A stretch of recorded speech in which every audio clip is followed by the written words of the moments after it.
Lanjut di episode 5, ibunya Eugene bersama polisi keluar dari tempat dukun dan kemudian berpisah. Kang berhasil mengambil bukti tersebut. Di sisi lain, Dong-an yang sedang makan onigiri seorang diri, suami Eugene datang mengawasinya dari jauh. Ia menduga Dong-an membeli makan dari uang hasil judinya tadi. Do-young lalu menghampiri Dong-an untuk berbincang lebih lanjut. Dong-an lalu menawarinya makanan. Suami Eugene bertanya apakah Dong-an suka judi jenis lainnya, dan Dong-an mengaku jika ia pernah mempertaruhkan hidupnya dan ternyata rencananya menang. Itu membuat suami Eugene semakin penasaran dengan sosok dan kehidupan Dong-an seperti tempat tinggal dan pekerjaan Dong-an. Namun Dong-an selalu mengalihkan pembicaraan. Ia baru menjawab serius tentang kenapa ia suka bermain papan go. Dan menurut Dong-an, dari permainan papan go, ia bisa berjuang mati-matian tanpa suara dan suka kemenangan meskipun harus menghancurkan rumah yang dibangun lawan. Suami Eugene lalu menawarkan untuk bermain lagi di lain waktu sambil memberikan kartu namanya.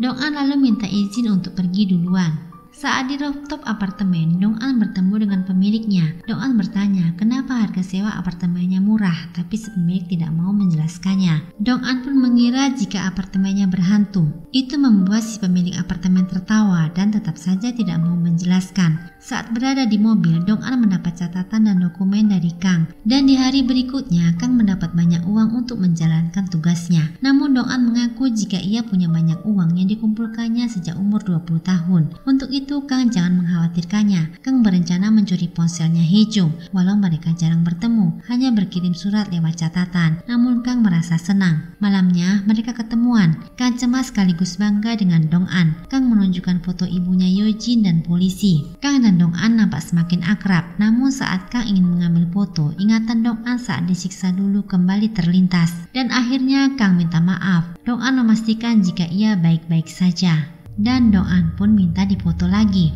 Sedangkan Eugene di rumahnya sedang mengingat pakaian bayi yang diberikan mertuanya yang memintanya untuk menyimpannya sampai si anak dewasa agar bisa ingat perjuangan si anak ketika lahir di dunia. Namun sekarang Eugene telah membuangnya karena menurutnya anaknya tidak perlu bersusah payah mengingat semua itu. Setelah itu Eugene menemui kepala sekolah dan bertanya tentang Dong-an. Dan menurut keterangan kepala sekolah, jika direktur sendiri yang merekomendasikan Dong-an, kepala sekolah juga tidak mengetahui kedekatan direktur sekolah dengan Dong-an. Tapi ia mengakui Dong-an seorang yang berkompeten. Eugene lalu berniat mengecek resume milik Dong-an. Di sisi lain, Dong-an sedang ada kelas menggambar untuk murid-muridnya. Saat melihat anaknya Eugene yang sedang berdebat dengan teman sebelahnya, Dong-an lalu menengahi dan melihat gambar anak Eugene yang hanya satu warna. Dong-an berkata jika gambar kedua muridnya bagus, dan ia menyadari jika Eugene mengintip dari luar kelas. Dong-an dengan sengaja menunjukkan kedekatannya dengan anak Eugene yang membuat Eugene menjadi panik. Saat kelas usai, Eugene menawarkan uang berapapun Dong-an mau dengan harapan untuk mengganti kerugian mental dan fisiknya Dong-an. Eugene meminta Dong-an untuk menulis perjanjian jika tidak akan berhadapan dengannya lagi sampai mati, sama seperti ibunya dulu yang menandatangani formulir Dong-an. Eugene masih tidak mengakui kesalahannya karena sebenarnya yang menyakiti Dong-an adalah orang tuanya sendiri. Lagi pula itu semua adalah masa lalu. Kini mereka sudah dewasa dan yang sudah terjadi tidak bisa terulang lagi. Dong-an lalu menimpali jika ia tidak mau mempertaruhkan usia remajanya sampai sekarang hanya untuk permintaan maaf semata. Menurutnya Eugene patut dihukum. Jika Tuhan memihak Eugene, itu berarti Eugene harus dihukum pidana. Tapi jika Tuhan memihak Dong-an, itu artinya hukuman nasib. Eugene merasa aneh, Tuhan tidak akan memihak Dong-an karena Dong-an telah menyandera anak kecil. Namun Dong-an berkata jika ia sama sekali tidak menyandera atau menyakiti fisik anaknya Eugene. Namun Dong-an mengingatkan jika dulu Eugene telah melakukannya kepada Dong-an. Kemudian Dong-an menunjukkan gambaran anaknya Eugene yang hanya satu warna. Hal itu yang akan merugikan Eugene. Banyak hal yang bisa dilakukannya untuk membalas Eugene, bukan dengan menyakiti anaknya. Dong-an memastikan jika Eugene akan jatuh dalam waktu yang lama. Ketegangan keduanya dilihat oleh guru yang lain. Di tempat lain, Jae-jun kesal karena Myeon-oh tidak ada kabarnya. Tak lama, Jae-jun mendapat paket yang berisi sikat gigi anak kecil. Sementara Eugene yang berada di kantor suaminya mulai membahas rencana mereka untuk mengirim anaknya bersekolah di luar negeri.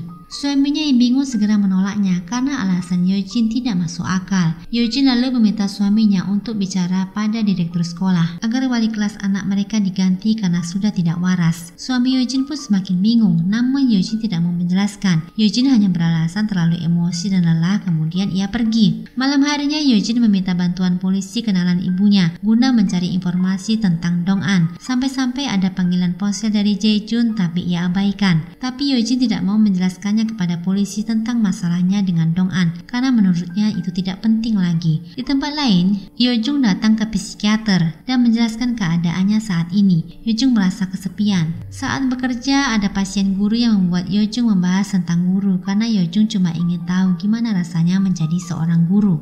Sementara Kang yang mengikuti Hee-jung yang berada di satu toilet, dan saat Hee-jung lengah, Kang buru-buru menukar ponselnya Hee-jung lalu ia pun pergi. Sedangkan Hee-jung yang telah tiba di hotel sedang memarahi anak buahnya karena berat badannya berkurang. Ia menyuruh anak buahnya memakai pakaiannya untuk menyamakan dengan berat badannya. Dan saat itu juga Hee-jung tersadar jika ponselnya telah tertukar. Di tempat lain, Kang telah memberikan ponsel Hee-jung kepada Dong-an. Setelahnya, Kang mengajak Dong-an makan bersama karena selama ini Dong-an selalu buru-buru pergi dan bersikap dingin. Dong-an berusaha menahan tawanya ketika melihat kelucuan Kang. Suatu hari di sebuah gereja, ayah Sarah sedang memberikan khutbah saat acara doa. Sarah tersadar jika Dong-an juga hadir di situ sedang memperhatikannya. Selanjutnya mereka bertemu. Dong-an meragukan Sarah yang percaya dengan Tuhan, tapi justru Sarah malah menyuruh Dong-an untuk bertobat agar tidak dihukum Tuhan. Dong-an lalu mengaku sudah membuat kesepakatan dengan Tuhan dan semakin mengintimidasi Sarah. Dong-an bilang Tuhan sedang murka dan Sarah akan masuk neraka. Sarah pun tidak terima. Dong-an menambahkan jika Sarah pengguna narkoba. Sarah pun bertambah panik.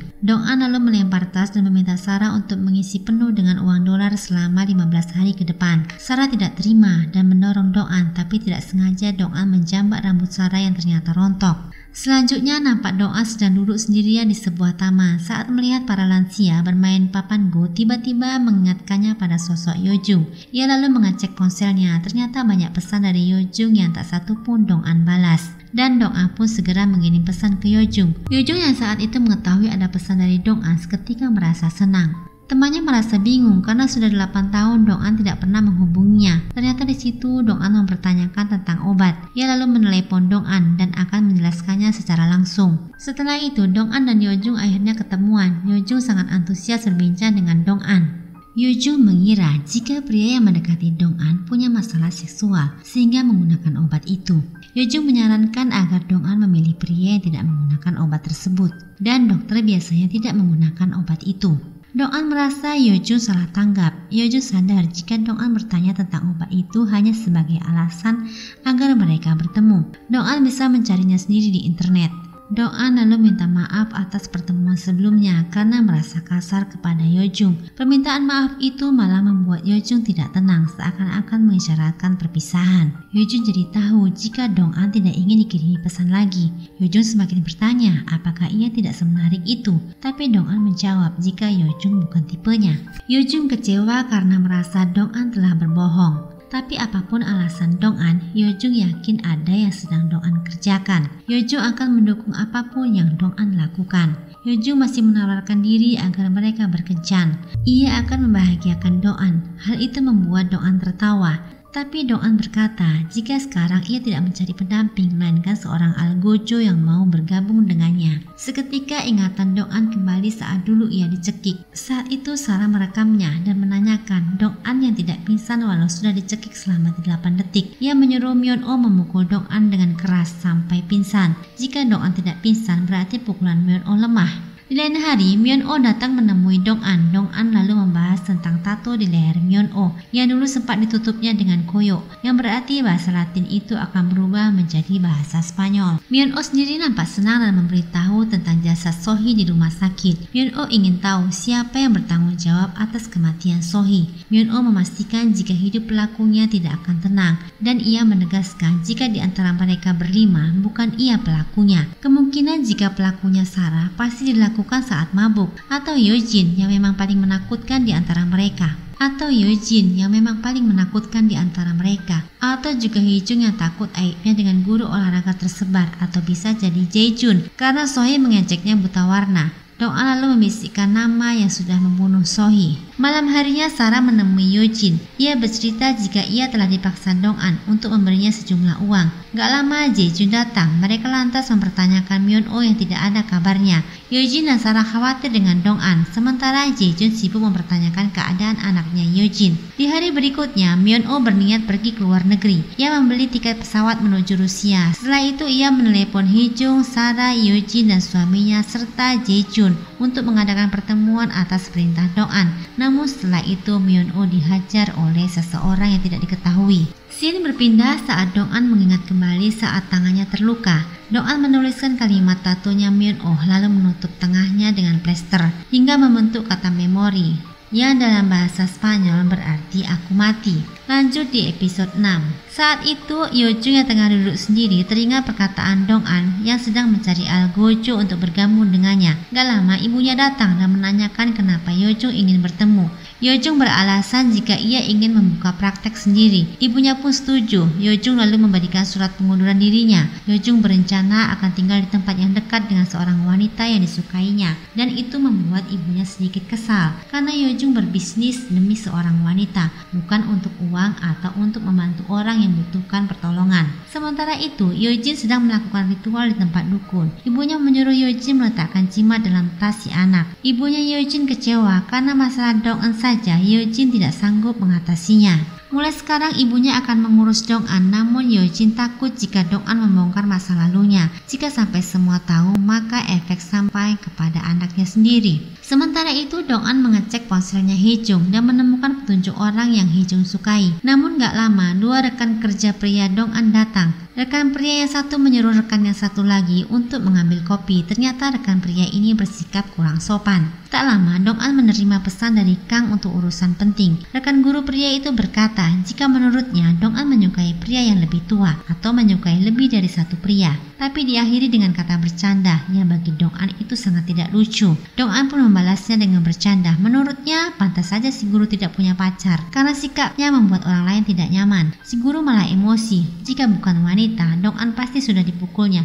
Dong-an menambahkan si guru beraninya hanya kepada wanita. Dong-an pun bilang ia hanya bercanda. Si guru terlihat tidak terima, lalu terdiam. Dong-an pun melanjutkan pekerjaannya. Saat Dong-an bertemu Kang, mereka membahas tentang Myeon-oh yang tidak diketahui kabarnya. Mereka menduga Myeon-oh telah memihak kepada Yojin. Apalagi sebelumnya Myeon-oh telah membeli tiket pesawat. Banyak dugaan bisa terjadi. Salah satunya mungkin Myeon-oh telah mati. Kang kaget, Dong-an pun lantas pergi. Sementara itu, Jae-jun yang baru saja pulang bingung dengan anjingnya yang berisik. Saat ia mengecek kamar, semua nampak kacau. Semua barang telah dicuri dan mungkin pelakunya adalah Myeon-oh. Di sisi lain, Yojin mencari surat aduan di media online. Ia takut jika namanya tercantum sebagai pelaku kekerasan. Si rekan kerja di sebelahnya bilang jika Yojin tidak pandai menulis naskah berita. Namun Yojin menjawab jika dengan uang dan kekuasaan ia bisa bertahan dan memperpanjang kontrak karena suaminya beriklan di sana. Yojin bahkan menegaskan jika temannya itu tidak bisa menggantikan dirinya. Setelah itu Yojin menemui polisi teman ibunya.